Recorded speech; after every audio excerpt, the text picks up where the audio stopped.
Okay, so today I'm going to be working on this Scion TC right here. I kind of already started, but long and short of it is I'm going to be popping on a new passenger side CV axle on this thing. I'm pretty sure it's quite close to being a Bluetooth axle, and I don't want to risk that happening to So, oh, that's a different kind of, okay, yeah, that is a, so wheel is already off, car's already jacked in the air, e-brake is on, and it is wheel chocked, so it should be nice and safe. So, step one, get this axle nut off. Once it's backed out a little bit, actually I should probably, step one's going to be to unbolt the 3 lower ball joint bolts on this car. I'm going to take those 3 bolts off, and that should allow me to get everything out nice and loose like. I believe they are 17s. Let me take a look at that. Make sure. Also, this video is going to be a little scuffed, to be totally honest with you, but I am going to try and make it look as nice as possible. And also, I just put these control arms in like a week ago, and they're already kind of messed up looking. But anyway, so the 3 bolts for the lower ball joint are going to be right down here. So that's going to be a 17. I'm going to buzz those 3 bolts off and get going from there. So there are the 3 bolts right there, all 2 nuts and a bolt. My Loctite's not even dry from last week. So now that those 3 bolts are off, I'm going to pry off this lower ball joint and then pop this guy off. Also, I've been told this is either a tire iron, well, I've been told it's a tire iron, but I always called it a pry bar. Oh, general purpose tire iron, never mind. The more you know. So the reason why I'm in such a rush to replace this is you can actually see it right there. The whole boot and everything is kind of not exactly doing its job. It's so close to just popping out on like one good hard bump, and it's not. Look at that. That's really bad. So yeah, lower control arm 3 bolts are out here. Next is to get this off. I think this is a 32 or maybe something of that nature. I think I might take off these 2 bolts too, just so I can get more clearance. So it's been a few hours. I went to go to Harbor Freight, got a 32mm deep well socket. I also picked up this little heater because I worked in the cold enough to realize I'm gonna hate my life in about 2 hours. But on the bright side, I'm 1 step closer. So this is about a 32mm socket, and the thing that's holding it in right here towards the bottom is going to be that little indent. That little indent is well, it needs to be straightened back out before this can be impacted off, basically. But yay. So quick little hot tip, you definitely want to take this bolt off before you take off those little 3 bolts down there, because I ended up having to put it back in, line it back up, doing all that stuff. No big deal, just took like 30 seconds, but yeah, definitely do this first. I actually had to have an assistant come out and press on the brakes.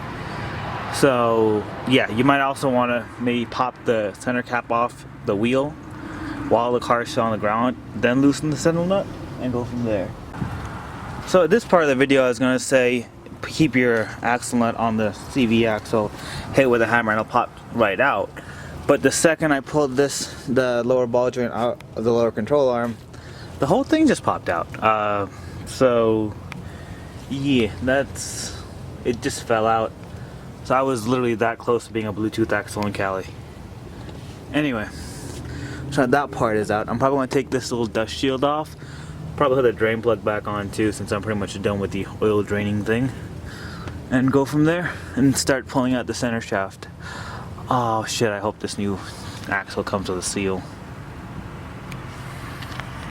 So I'm not gonna lie, these bolts are really hard to access to get that little bearing carrier out, which is what I'm trying to get right now. It's gonna be this one right over here. Oh shit. These top 2 are, the longer bolt is from the top, the bottom, the shorter one's from the bottom. Now, I'm not gonna lie, this job would have been a lot easier if I had one of those electric wrenches. And it's seriously making me think about going and buying one, but it's currently I think 8 o'clock at night, and I'm pretty sure Home Depot and all those other stores are closed. So I'm going to keep going right now and see where I can get to. But what I'm doing right now is I'm using this pipe along with this wrench to get a long enough lever and just going from bottom, top, side to side to try and get this thing out. What's funny is everyone always tells me, get a Toyota, they're so much easier to work on. They're so much easier to work on than Fords, and I will admit they are easier to work on than Fords in some degrees. But the two that I have, all the jobs I've done so far have been kind of annoying. Oh, and my AC compressor rubber on the clutch is going bad too. Great, gotta do that soon. Okay, so this top bolt is probably the hardest one to get off of this carrier, right? The other three bolts are relatively easy. So to actually get this bolt off, what I ended up having to do is sticking the wrench up there and like literally turning the wrench with my hand like this while it's inside the motor. Like, there's not really a good way to show it on video, but yeah, it's not easy. So I just got it, I think I got it loose enough. But yeah, let's see if this will come out now. God damn it, nope. Gotta keep going. Okay, so it's been a good minute since I've actually updated on this whole progress of this whole thing. So I got the axle shaft out in two pieces. As you can tell, it should not be like that. The boot right there is ripped, everything exposed, yada yada. And I also took the actual mounting bracket. Where the hell did I put it? Goddamn, no. Did I lose the mounting bracket? Or that center, okay, there's the center shaft bracket. So I don't think this actually had to come out, because when I took it out, it didn't help me at all to get the actual axle out. I needed to take those two bolts that held the axle to that bracket out. So I'm thinking it might be possible to put this thing in first and then put the bracket or the new axle on. Second thing, this bolt right here, not that hard to get. This bolt right here, very hard to get. So, and also my manual transmission car didn't really leak that much fluid, only a tiny bit through there. So, and I'm also going to double check to see if that seal came in the box with the part I got. If not, I might have to make a quick AutoZone run to get that seal. And if that's the case, well, let's open the box and see what we got. So my original plan was to go with an OEM part, but I ended up getting this GSP part. The OEM one was like $400 some. This is like $170. I've heard of people having really bad vibration issues with these aftermarket parts, so I'm hoping that's not the case. But for like half the price, it seemed like a worthwhile gamble. So I'm going to take this guy out, see if it has the seals necessary, and it had pretty good stars on Amazon too. So take it apart, see if it has all the seals and stuff. And if it does, I'm going to just start putting it in right away. Okay, so this is a new axle. It does look different, and I'm really hoping they didn't send me an automatic axle. But there was no like double check for your part number. And one shitty thing is that this part did arrive damaged. Right there. So I'm going to decide what I can do. I might see if I can like maybe, I don't know, bend it back in shape. That sucks. Well, let me get my old one for comparison real quick. So, the old one doesn't have it. Maybe I should just knock it off? But then, if I knock it off, where's it gonna go? And if you look at this, these are quite different.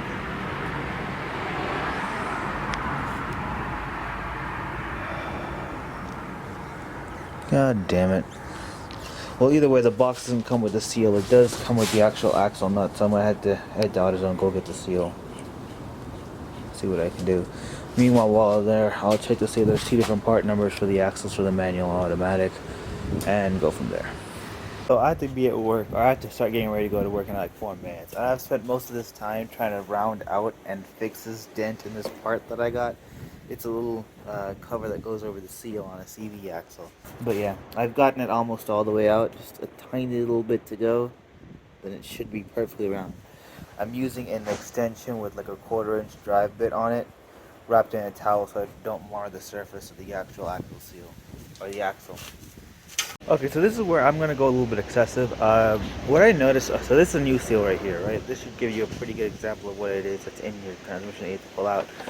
What I've noticed in the car is actually a little bit difficult to get access to. Now you could just use it with a screwdriver and a little pry tool, but I had the tools with me, and I'm going to use this thing. So this is actually a rear axle bearing puller. It's one of a set of 3, got from Harbor Freight. And what I'm going to be doing is sliding this into here, just like that, and then just pulling it out of the transmission. So once it goes in, it expands, and then it just pulls it right out. If I can, it's really hard to demonstrate with one hand, but yeah, it should be like that. It'll pull the axle seal out. If I have a lot of trouble with it, this has a thread end that goes into a slide hammer, which I'm 99% sure I will not need, and that's how. Okay, so here you can see the old axle seal compared to the new one. I got it out, might as well replace it. I don't want to have a leak later on the line, so they're the same diameter. Everything else for the seal and all that works. So this little guy did its job. Now I'm going to put it back in the box and grab the driver set. Now these are tools that I'm pretty sure most people aren't going to have. I've been going through a lot of different shit boxes, so I've collected a lot of weird ass tools from Harbor Freight. So anyway, that goes in there. And now to grab the driver, which is going to be this guy right here.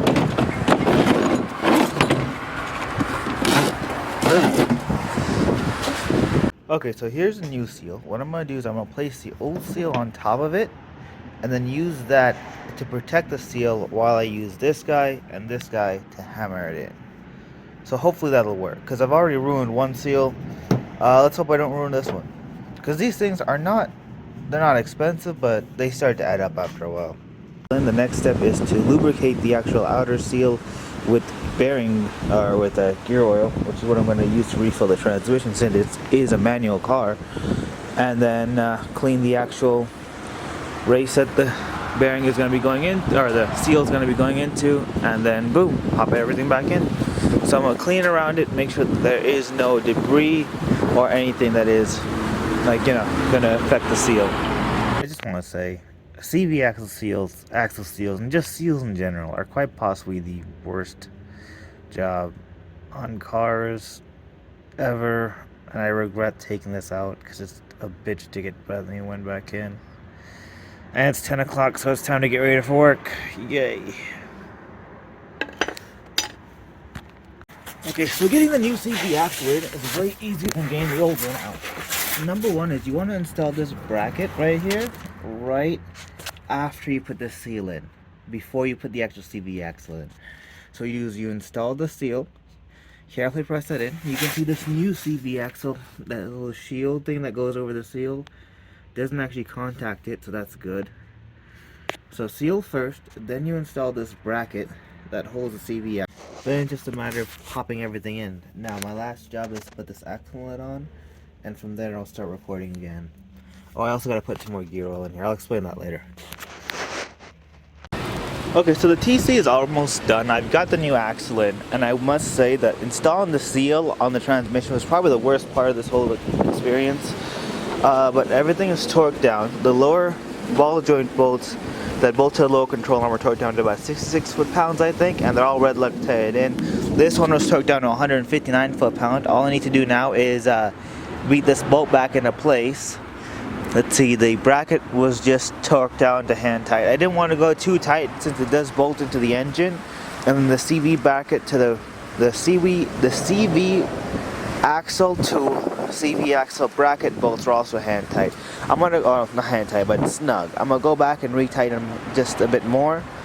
And also I gotta put gear oil in the transmission. It's gonna be, I believe, 75W90, since this is, you know, a manual transmission car.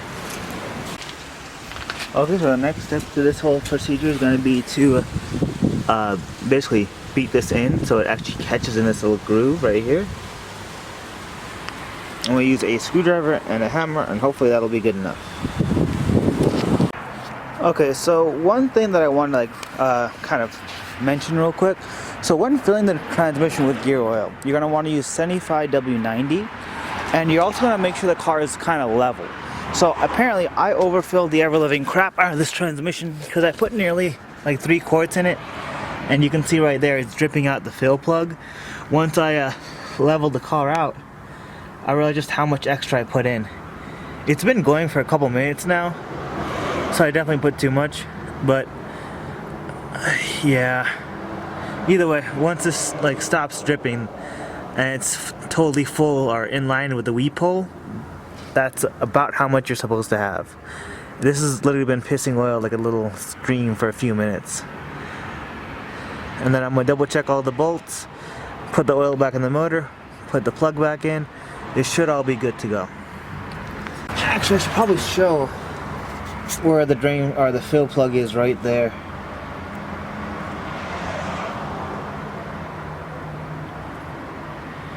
Okay, so I believe it's almost done. This should be full. So this is less than ideal. It's making a bit of a noise. But I'm really hoping that's the brake rotor moving around. So I'm going to try putting the wheel on, see if it goes away. But everything else seems to be running good.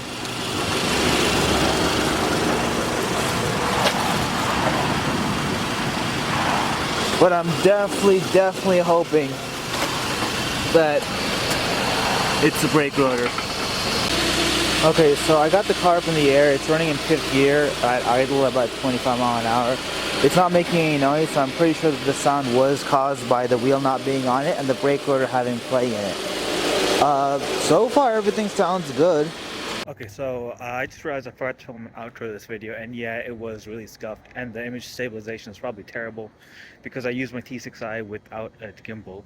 But I've been driving the car for a little bit, and it runs great. There is a bit of vibration. I think that might be an unbalanced wheel or something like that. I did notice that I have to change the driver's side CV axle as well. And motor mounts. Definitely needs motor mounts because they squeak really bad. Especially now it's getting colder out, it squeaks terribly. But other than that, the car is reliable. But yeah, overall, not the hardest job I've done on a car, but that seal was probably the worst part of this whole process. Like in reality, getting the CV axle out and actually swapping all the other parts over was pretty easy. It was the seal that was the one single worst part of the whole process. I literally like messed up like 2 seals or 3 seals just getting it in the car. It was an absolute pain in the ass. But other than that, easy job. I definitely do recommend doing the seals though, because it would suck to take it all back apart if it started leaking in the future. So yeah, driver's side one motor mount and then nothing else. Maybe a head unit because yeah, no, that's ass. There's no Bluetooth, no Android Auto. But yeah, other than that, have a good one. Do whatever else you do on the internet.